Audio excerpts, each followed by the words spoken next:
Mày tí hôn bằng hal pi của em bố. Mày tí hôn mô. Cái gì tao mô. Cái sai cây cho em hai pi. Em bố. Anh đăng là. Anh đăng mô.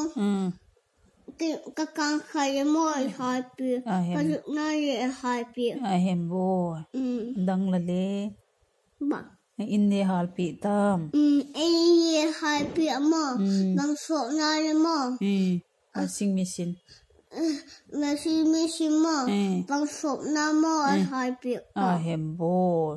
Mày tí hiện đi chỗ. Tí mô. Cái bọc ta mô. Bùi nhạc na mô.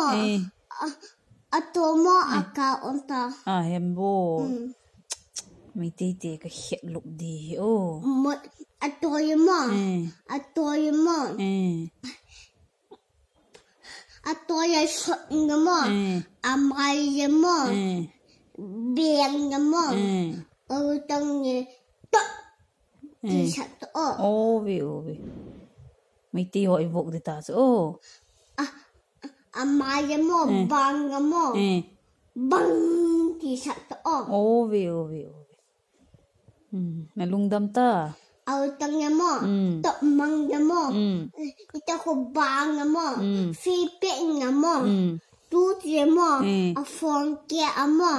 A tu je amay po nga suk ta. Ovi.